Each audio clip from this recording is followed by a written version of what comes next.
Family and friends have been paying tribute to those who died following a surge of the crowd at the rapper Travis Scott's Astroworld Festival in Houston, Texas. At least 8 people were killed and hundreds hurt at the music event, which is now under investigation by police. Scott has said he is working to help victims' families, but several concert goers are suing him and the promoters for damages. Most of the victims were young people, with the youngest said to be just 14 years old. Investigators are expected to examine the design of safety barriers and the use of crowd control in determining what exactly led to the crush.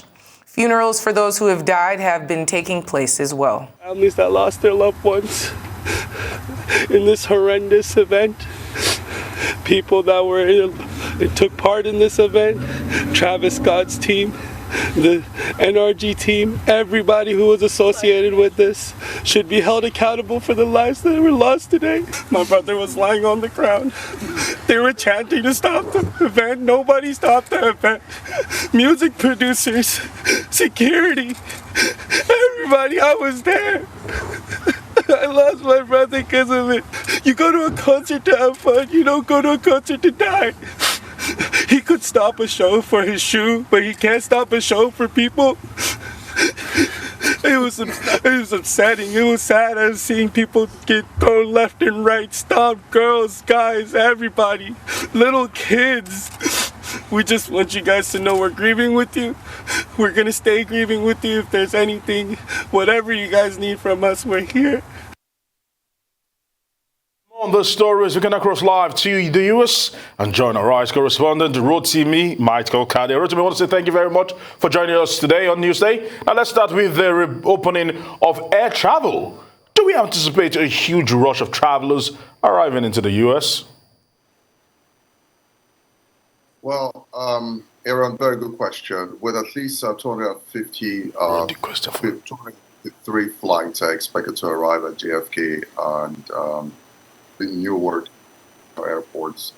International flights, as of today, will be up by 11%. And authorities are saying that there's going to be a gradual increase at those airports and other airports in the country over the next 2 months, which will, tip international travel traffic to about 75%. And there would be on JFK to the United States because of verification, and there's going to be a lot of waiting time as well. So brace yourself if you're coming into the U.S. Within this period. Air travelers are also expected, part of the requirements to test negative. You might have to present a negative test.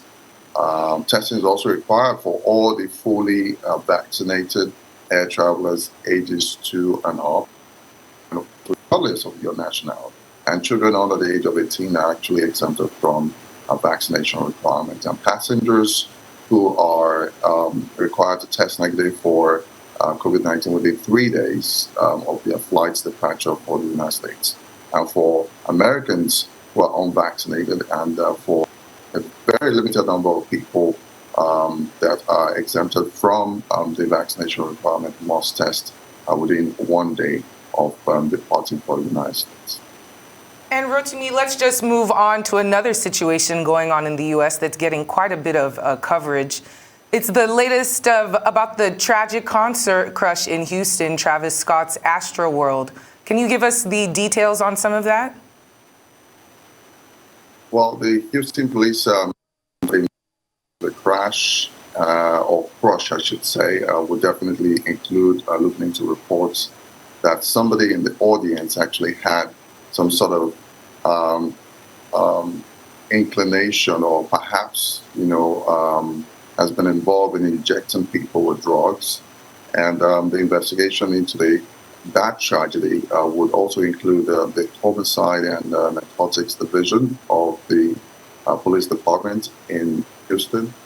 And the teams will be reviewing videos of the scene to explore the causes of the surge and, of course, what had prevented people from being able to escape. And we also gathered that the several concert goers that have been revived with anti-drug overdose medicine, including, some security officers who were present at that particular event, most likely are going to be testifying against them, the organizer. All right, always great to have you. Thank you so much for giving us that update, Rotimi KADE, live from New York.